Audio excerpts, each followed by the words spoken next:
प्रोनेसिस investor academy के इस brand new video में आप सभी का बहुत बहुत स्वागत है। इस वीडियो में मैं आपके 3 प्रश्नों के उत्तर देने जा रहा हूं। नंबर 1, क्या स्टॉक मार्केट ऑपरेटर्स ऑपरेट करते हैं? तो इसमें ऑफकोर्स जानेंगे ऑपरेटर्स क्या होते हैं, वो क्या क्या करते हैं। नंबर 2, जो भी डेटा आता है गवर्नमेंट की तरफ से या फिर आरबीआई का डेटा, लाइक जीडीपी ग्रोथ का डेटा जो आता है ना, क्या सभी कुछ फज है, सभी कुछ गलत है, इंडिया में सब कुछ गलत हो रहा है, इसको कवर करेंगे। और नंबर 3 हम कवर करेंगे यूएस मार्केट्स को, कि क्या फ़िलहाल यूएस मार्केट्स में इन्वेस्टमेंट करने का सही समय है, और अगर करना है तो हम अपना इन्वेस्टमेंट कैसे करें। इन प्रश्नों के उत्तर देने से पहले वन इम्पॉर्टेंट अनाउंसमेंट। देखिए, आप लोगों का स्टॉक रिलेटेड बहुत सारा क्वेरीज आता है, बट अनफॉर्चुनेटली हम ले नहीं पाते हैं। अब हम ट्राई कर रहे हैं ना कि जैसे ये वीडियो है ना, मार्केट अपडेट टाइप वीडियोज़, उसमें 1-2 स्टॉक सेलेक्ट करें और उसका एक फंडामेंटल एनालिसिस कर दे, ताकि आपको गाइडेंस मिले कि स्टॉक्स में इन्वेस्टमेंट करते वक्त हमें किन किन बातों का ध्यान रखना चाहिए। ऑफ कोर्स किसी तरह का एडवाइस या टिप नहीं होगा, फंडामेंटल्स पे कमेंट करेंगे। तो अगर आपके पास भी कोई स्टॉक है या फिर किसी स्टॉक के बारे में जानना चाहते हैं तो कमेंट में आप मेंशन करें। मैं ट्राई करूंगा आने वाले वीडियोस में उन स्टॉक्स को कवर करने का। पूरा वीडियो देखें, इन्फॉर्मेटिव है, पसंद आए तो लाइक एंड शेयर करें। पहली बार हमारे यूट्यूब चैनल पे आए हैं तो चैनल को जरूर सब्सक्राइब करें। ऑपरेटर होता कौन है, ये क्या करता है, क्या हमें ऑपरेटर से परेशान होने की ज़रूरत है? तो देखिए, ऑपरेटर कोई भी हो सकता है। एफआईआईज भी हो सकते हैं, इंस्टीट्यूशनल इन्वेस्टर्स भी हो सकते हैं, डीआईआईज में भी कोई ऑपरेटर हो सकता है, कंपनी के प्रमोटर्स भी हो सकते हैं, कोई बड़ा इन्वेस्टर भी हो सकता है, तो कोई भी हो सकता है। तो ये करते क्या हैं? देखिए, इन्हें चाहिए स्टॉक मार्केट से ज़्यादा रिटर्न। अब आप बोलेंगे कि स्टॉक मार्केट से ज़्यादा रिटर्न कर जनरेट करना चाहता है, गलत क्या? हम भी चाहते हैं।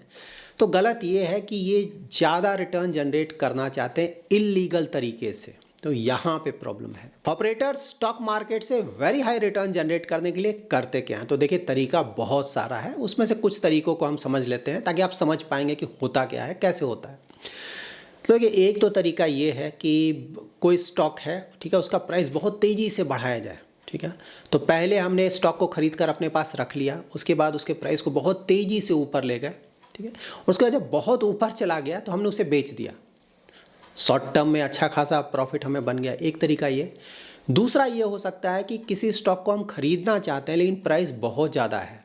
ठीक है, तो वहाँ पे हम कुछ ऐसा करेंगे कि स्टॉक का प्राइस बहुत तेज़ी से नीचे चला आए, और जब बहुत नीचे चला आएगा तब हम खरीद लेंगे।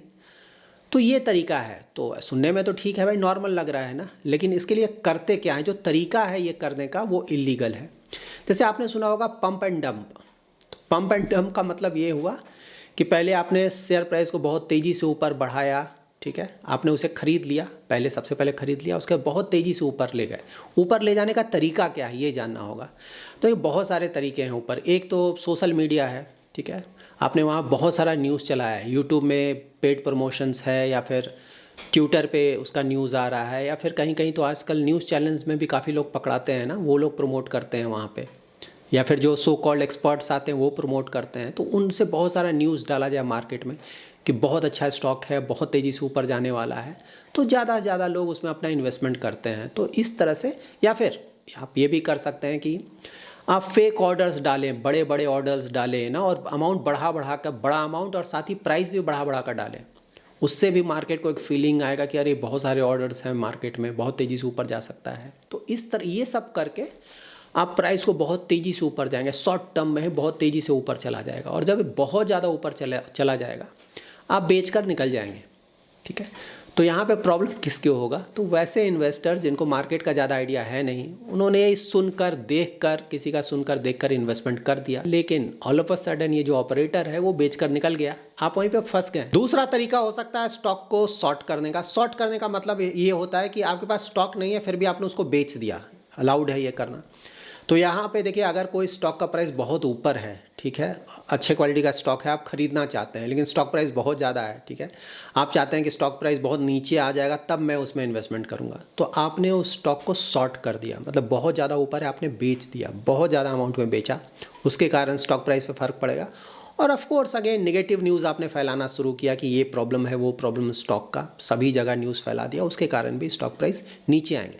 वैसे लोग जिन्हें ज़्यादा जानकारी नहीं है, डर गए ना, न्यूज़ फ्लो, बेच दिया, या फिर स्टॉक प्राइस नीचे आ रहा है तो उसके कारण डर कर बेच दिया, तो स्टॉक प्राइस उसके कारण बहुत तेज़ी से नीचे आया। उसके बाद जब नीचे आया तो ऑपरेटर ने फिर अच्छा खासा क्वांटिटी खरीद लिया, ठीक है। तो ये भी एक तरीका है। एक और तरीका हो सकता है इनसाइड ट्रेडिंग, मतलब ऑपरेटर ना उसको अंदर की खबर है, अंदर में भी मैनेजमेंट के लोग हैं जो कि अंदर क्या चल रहा है, फाइनेंशियल हेल्थ कैसा है कंपनी का, किस तरह का अनाउंसमेंट आने वाला पहले से ही बता दिया, उसके अनुसार भी वो अपना पोजीशन ले सकते हैं। मान लीजिए कोई बड़ा डील होने वाला है कंपनी का, ठीक है, तो पहले ही बता दिया गया कि भाई ये डील होने वाला है नेक्स्ट मंथ, ठीक है, तो हमने पहले ही जाके खरीद लिया बहुत सारा क्वांटिटी। जब डील मार्केट में पता चलेगा कि डील आने वाला है तो शेयर प्राइस तेजी से ऊपर जाएगा, अच्छा खासा रिटर्न शॉर्ट टर्म में। उसी तरह से मान लीजिए कंपनी का कोई इंसाइडर हमें आके बताता है कि नहीं कंपनी में प्रॉब्लम आने वाला है, जो फाइनेंशियल रिजल्ट्स आएंगे क्वार्टर के बहुत ख़राब आएंगे, तो यहाँ स्टॉक प्राइस तो नीचे गिरेगा, तो यहाँ पे हम शॉर्ट कर देंगे, या फिर ऑलरेडी हमारे पास है तो पूरा हम बेच देंगे। तो ये सब चीज़ें ये भी इलीगल है इंडिया में। तो बहुत सारे तरीके हैं जिससे स्टॉक मार्केट को मैनिपुलेट किया जा सकता है, ठीक है। स्टॉक मार्केट बोलना सही नहीं होगा, स्टॉक्स को मैनिपुलेट किया जा सकता है। देखिए ये सब जो चीज़ें थी ना पहले बहुत ज़्यादा हुआ करता था, इसलिए क्योंकि ट्रांसपेरेंसी पहले ज़्यादा सिस्टम में नहीं था, रेगुलेटर कोई खास ना अच्छी तरह से मैनेज नहीं कर पाता। बहुत पहले की बात बोल रहा हूँ, पहले बहुत बड़ा बड़ा स्कैम हुआ है ना इंडिया में।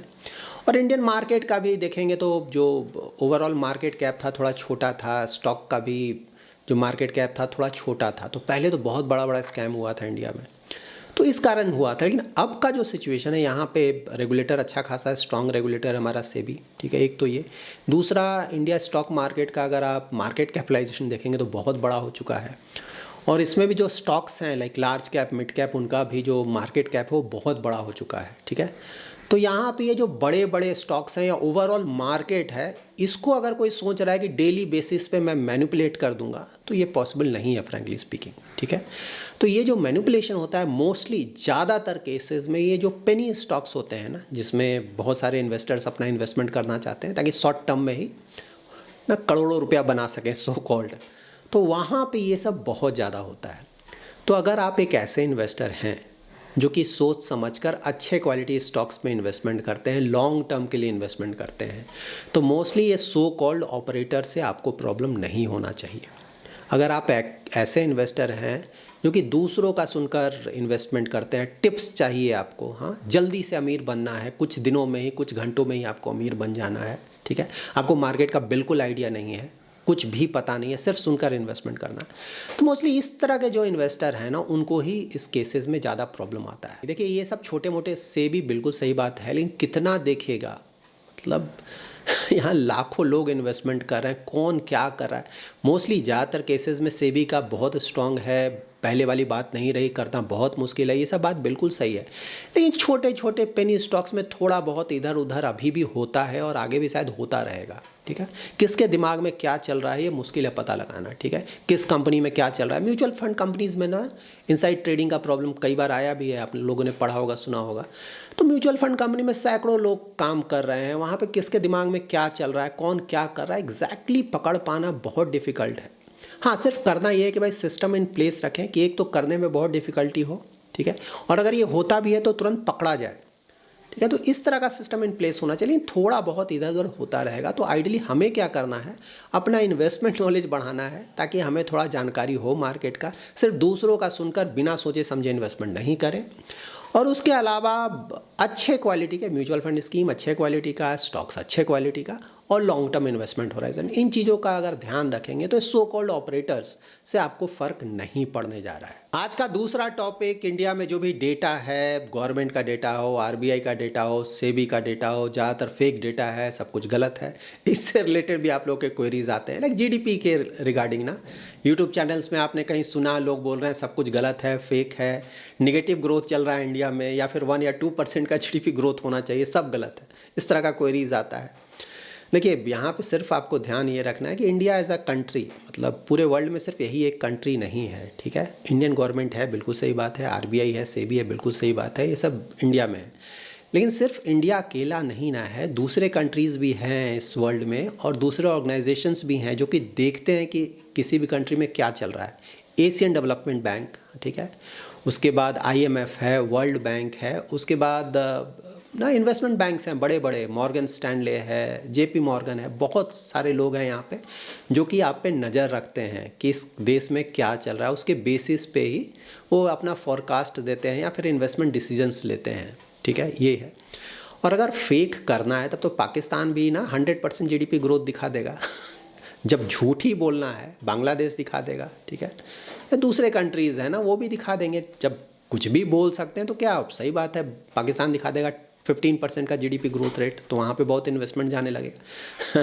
देखिए ये सब बोलना अच्छा लगता है, सुनने में भी शायद कुछ लोगों को अच्छा लगता हो, सब कुछ गलत है, ऐसा होता नहीं है। देखिए थोड़ा बहुत, आई टोटली अग्री, वर्ल्ड में वो सभी जगह होता है, थोड़ा बहुत अप एंड डाउन होता है, इन पूरा का पूरा डेटा ही गलत है, वो भी इंडिया जैसे कंट्री का जिस पे पूरे वर्ल्ड का नज़र है। ये ऑलमोस्ट इम्पॉसिबल, ऐसा सोचना भी नहीं चाहिए। जैसे एशियन डेवलपमेंट बैंक, देखिए इंडिया में प्रॉब्लम आया, सही बात है ना, आरबीआई ने 7.2% दिया हुआ था, लेकिन एस्टिमेट उसका गड़बड़ हुआ आरबीआई का, तो उसने सुधारा, फिर अब 6.6 कर लिया है उसने, आरबीआई ने। तो सही बात है, प्रॉब्लम है तो उसने कम किया, ऐसा नहीं है कि नहीं भाई प्रॉब्लम नहीं, प्रॉब्लम है लेकिन फिर भी जीडीपी ग्रोथ रेट तो उतना ही रहेगा। और फर्ज करना तो 7.2 ही रखता ना, घटा क्यों दिया।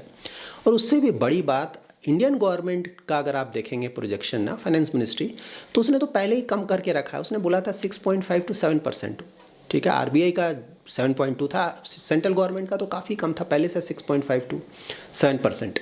और उसमें भी इंटरनेशनल ऑर्गेनाइजेशंस आप देखिए ना, एशियन डेवलपमेंट बैंक भी 7% पहले बोल रहा था, उसने भी घटा के 6.5% कर लिया है। और नेक्स्ट ईयर का तो अभी भी बहुत सारे एजेंसीज आपको मिल जाएंगे जो 7% के आसपास दे रहे हैं इंडिया को नेक्स्ट फाइनेंशियल ईयर का growth rate. S&P global next financial year में इंडिया का जीडीपी ग्रोथ रेट 6.8% के आसपास दे रहा है, अच्छा जीडीपी ग्रोथ रेट है। और कुछ दिनों पहले मैंने आपको एक डिटेल्ड वीडियो में दिखाया भी था ना, आईएमएफ का जो एस्टिमेट है वर्ल्ड वाइड डिफरेंट कंट्रीज़ का, तो किसी भी मेजर कंट्री का 6% का भी एस्टिमेट नहीं है इस फाइनेंशियल ईयर में, 6% का भी नहीं, ये आप समझ लें। और इंडिया में तो सेकेंड क्वार्टर इतना ख़राब रहा 5.4%, फिर भी हमारा फर्स्ट हाफ का जो जीडीपी ग्रोथ रेट है 6% का रहा है, फिर भी हम सबसे आगे हैं। इस तरह से देखिए, मतलब किसको आप बेवकूफ़, हो सकता है किसी को पता नहीं है तो आपने कुछ झूठ बोलकर, मतलब Asian development bank, IMF, world bank, सभी को आप बेवकूफ़ बना रहे हैं। मतलब जेपी मॉर्गन और मॉर्गन स्टैनली और भी बहुत सारे, सिटी बैंक है, बहुत लोग हैं, सभी को आप बेवकूफ़ बना रहे हैं। हाँ, तो इस तरह का ये लाफेबल मैटर है, सीरियसली नहीं लेना चाहिए इन चीज़ों को। सुनने में अच्छा लगता है, सुने, लेकिन सीरियसली ना लें। थोड़ा बहुत आई एग्री, देखिए सभी जगह होता है, कोई बड़ी बात नहीं है। हाँ, लेकिन पूरा का पूरा डेटा चेंज कर दें, छोटा मोटा कोई कंट्री है ना हल्का फुल्का, वो समझ में आता है कि वो ठीक है, वो फज कर रहा है डेटा। इंडिया डेमोक्रेटिक कंट्री है, यहाँ पे एफआईआईज का बहुत ज़्यादा पैसा लगा हुआ है, फ्यूचर में और भी बहुत ज़्यादा पैसा आएगा, एफडीआईज बहुत सारा है, बहुत सारी कंपनीज़ का यहाँ हेडक्वार्टर है, इतना सारा पैसा यहाँ लगा हुआ है, ठीक है। तो यहाँ पे उस तरह का करना, मतलब ऐसा सोचना भी नहीं चाहिए, ठीक है। तो इस तरह से इसको आप देखें, तो सुनने में कोई हर्ज नहीं है, लेकिन सीरियसली इन बातों को नहीं लेना चाहिए, ठीक है। और इंडिया देखिए अगेन नेक्स्ट ईयर, मैंने ऑलरेडी बताया प्रोजेक्शंस ठीक ठाक है, 1-2 क्वार्टर प्रॉब्लम कहीं भी आ सकता है, इंडिया में भी आया, तो इसके कारण ऐसा नहीं कि पूरा आने वाला साल ही हमारा खराब हो जाएगा। सेकंड हाफ में चीज़ें इंप्रूव करेंगे और नेक्स्ट ईयर से रेट कट भी अगर होने लगता है तो काफ़ी हद तक इंडिया में भी इंप्रूवमेंट देखने को मिलेगा। आज का थर्ड टॉपिक, यूएस मार्केट्स में इन्वेस्टमेंट करना चाहिए कि नहीं, और करना है तो कैसे करना है। देखिए यूएस मार्केट, मैंने हमेशा आप लोगों को बताया है ना, वर्ल्ड का जो भी टोटल मार्केट कैप है, वर्ल्ड में जितने भी स्टॉक एक्सचेंजेज है, जितने स्टॉक्स लिस्टेड है, उसका मार्केट कैप वाइज अगर आप देखें तो उसका टोटल का यूएस स्टॉक मार्केट अकेले अबाउट 50% है। वर्ल्ड का टोटल अगर आप देखेंगे ना मार्केट कैप, तो 110-120 ट्रिलियन यूएस डॉलर्स के आसपास आएगा, और यूएस मार्केट्स का अबाउट 55 ट्रिलियन यूएस डॉलर्स के आसपास आएगा। 50% अकेले यूएस है। जीडीपी भी देखेंगे ना, 110 ट्रिलियन यूएस डॉलर्स के आसपास वर्ल्ड का जीडीपी, और यूएस का 25 अकेले है, तो जीडीपी वाइज भी ऑलमोस्ट 25% है यूएस। तो बिल्कुल इस तरह के मार्केट में थोड़ा इन्वेस्टमेंट करने का मतलब तो बनता है, ठीक है, इसमें कहीं कोई डाउट नहीं है। इसलिए मैं बोलता हूँ यार, वर्ल्ड में इंडिया तो है ही है हमारा, तो वहाँ तो पूरा इन्वेस्टमेंट करना चाहिए, सही बात, लेकिन डाइवर्सिफिकेशन के लिए इंडिया के अलावा अगर कोई दूसरा कंट्री जहाँ के हम इन्वेस्टमेंट करना चाहते हैं तो सिर्फ यूएस है। यूएस के अलावा दूसरे मार्केट्स बहुत ज़्यादा रिस्की हो जाते हैं, वहाँ पे अगर अवॉइड करें तो अच्छा, लेकिन यूएस में तो बिल्कुल। देखिए यूएस में फ़िलहाल क्या हो रहा है कि वहाँ का वैल्यूएशंस देखेंगे तो वो भी बहुत ज़्यादा हो चुका है। S&P, अगर आप वहाँ S&P 500 का वैल्यूएशन देखेंगे ना, तो अबाउट 28.7 के आसपास P ratio, current P ratio रफली वहाँ पे चला गया है, और एक साल का रिटर्न उनका 37% आया है। जबकि इंडिया अगर आप देखेंगे ना, निफ्टी 500, तो 26.5 के आसपास उनका करंट पी है, और हमारा भी रिटर्न 25 के आसपास आया, परसेंट के आसपास। लेकिन हाँ, यूएस का वैल्यूएशंस बहुत ज़्यादा हो गया है और साथ ही उनका जो रिटर्न्स आया है वो भी रीसेंट टाइम्स में बहुत ज़्यादा आया है। तो ये बिल्कुल सही बात है कि नेक्स्ट ईयर भी आप एक्सपेक्ट कर सकते हैं कि यूएस का रिटर्न आना चाहिए, क्योंकि ट्रम्प आ रहे हैं, बोल रहे हैं टैक्स कट करेंगे, कॉर्पोरेट टैक्स कट भी करेंगे, एचएनआईज का भी टैक्स कट करेंगे। तो ऑफकोर्स उसके कारण वहाँ मार्केट आप एक्सपेक्ट कर सकते हैं कि अच्छा परफॉर्मेंस देगा। प्लस रेट कट चल रहा है, तो इकोनॉमी के लिए सभी चीज़ें अच्छी हैं। तो इसीलिए यूएस मार्केट में ना नेक्स्ट ईयर अच्छा खासा रिटर्न आ सकता है। गारंटी किसी चीज़ की नहीं, हमेशा ध्यान में रखें, ठीक है, क्योंकि यूएस मार्केट में रिटर्न्स बहुत आ रहे हैं। ठीक, तो यूएस में इंटरेस्ट रेट भी बहुत समय से बहुत ज़्यादा है, वहाँ का डेट भी मैंने आपको बताया था 36.5 ट्रिलियन यूएस डॉलर से भी ज़्यादा है। तो यूएस में भी प्रॉब्लम कभी भी आ सकता है, ऐसा नहीं कि नहीं आ सकता है। लेकिन हाँ, जब आएगा तो देखेंगे, तब तक तो अच्छे रिटर्न्स आ रहे हैं, हमें एडवांटेज उठाना चाहिए। लेकिन इस बात को ध्यान में रखना चाहिए और एक लिमिट तक ही एक्सपोजर लेना चाहिए। मे भी अगर आपको ज़्यादा आइडिया नहीं तो 10% का एक्सपोजर बहुत है, उससे ज़्यादा अवॉइड करें। अगर आपको यूएस मार्केट्स का अच्छा खासा आइडिया है, आप समझते हैं स्टॉक मार्केट कैसे चलता है, यूएस मार्केट कैसे चलता है, वहाँ पे कंपनीज़ का परफॉर्मेंस कैसा है, ये सब अगर अच्छा खासा आइडिया है तब तो 20% के आसपास भी जाया जा सकता है। लेकिन आइडिया नहीं है तो 10% बहुत है। और 10% में भी कैसे इन्वेस्टमेंट करें, तो मैंने हमेशा बताया यूएस के लिए इंडेक्स फंड ही जाएं, ठीक है। वहाँ पे एक्टिवली मैनेज फंड में ज़्यादा मतलब नहीं बनता। इंडेक्स फंड S&P 500 या फिर नास्डैक 100, इसमें से कोई एक, जो भी आपका फेवरेट हो, एक इंडेक्स फंड पकड़े, उसमें अपना इन्वेस्टमेंट स्टार्ट करें। मतलब SIP STP जो भी आपके लिए कंफर्टेबल है, तो वो अच्छा होगा। यूएस में देखिए एक चीज़ और ध्यान रखें ना कि वैल्यूएशन इतना ज़्यादा हो गया है कि वो प्रॉब्लम कर सकता है आने वाले में, ये भी ध्यान में रखें। इसीलिए मैं बोल रहा हूँ बहुत ज़्यादा एक्सपोजर लेने का मतलब नहीं बनता। लेकिन हाँ, हाई रिटर्न्स आ रहे हैं, नियर फ्यूचर में आ सकते हैं, तो एडवांटेज उठाना चाहिए। देखिए मेरे पास डेटा है, फॉरवर्ड प्राइस टू अर्निंग अगर आप देखेंगे S&P 500 का ना, तो 22.3 के आसपास है forward price to earning, current नहीं, ठीक है। और यहाँ पे 5 ईयर उनका जो एवरेज है ना, वो 19.7 टाइम्स का है और 10 ईयर एवरेज है 18.1 टाइम्स और करंटली है 22.3, तो बहुत ज़्यादा हो गया है। और करंट पी रेशियो भी अगर आप देखेंगे, जिसे हम ट्रेलिंग पी रेशियो बोलते हैं, तो वो 28.7 मैंने आपको बताया। 5 ईयर इनका जो एवरेज है वो 24.1 का है और 10 ईयर एवरेज 21.9 का है। तो आप ट्रेलिंग पी देखें या फिर फॉरवर्ड पी देखें, दोनों मामले में ओवर वैल्यूएशन बहुत ज़्यादा है। यहाँ पे एक और इम्पॉर्टेंट डेटा है कि 1985 से सिर्फ 2 बार ही ऐसा हुआ है पहले, अभी को छोड़कर, जब उनका S&P 500 का जो पी रेशियो है वो 22 से ज़्यादा चला गया है, ठीक है। एक बार हुआ है 98 में, तो वहाँ पे 2000 में आपको पता है ना, मार्च में बुरी तरह से स्टॉक मार्केट वहाँ गिरा था, 49% S&P 500 गिरा था उस समय, अबाउट 49%। लेकिन हाँ, वो जो 22 से ऊपर गया था वो 3 साल तक ऊपर ही था। तो इसलिए मैं बोल रहा हूँ कि जब तक एडवांटेज मिल रहा है लेना चाहिए। दूसरा, कोविड के समय कोविड का प्रॉब्लम आया था, उसके बाद इंटरेस्ट रेट कट हुए थे ना, उसके बाद स्टॉक मार्केट तेज़ी से ऊपर गया था। यूएस में भी बहुत अच्छे रिटर्न्स आए थे उस समय। लेकिन फिर 2022 में प्रॉब्लम आने लगा, इन्फ्लेशन तेज़ी से बढ़ने लगा। उस समय भी S&P 500 अबाउट 25% के आसपास गिरा था। मैं आप लोगों को हमेशा बताता हूँ ना, 22 में वर्ल्ड में बहुत सारे स्टॉक मार्केट्स बुरी तरह से गिरे थे। इंडियन मार्केट फ्लैट था, ज़्यादा नहीं गिरा था। यूएस मार्केट्स S&P 500 25% गिरा था। तो ये भी हमें ध्यान में रखना है। So that's it in this video. इस वीडियो से रिलेटेड कोई भी क्वेरी है तो कमेंट में ज़रूर मेंशन करें। आने वाले वीडियोस में मैं ट्राई करूंगा उन क्वेरीज़ को आंसर करने का। वीडियो पसंद आया है तो ज़रूर लाइक एंड शेयर करें। पहली बार हमारे यूट्यूब चैनल पे आए हैं तो चैनल को ज़रूर सब्सक्राइब करें। Thanks lot for watching.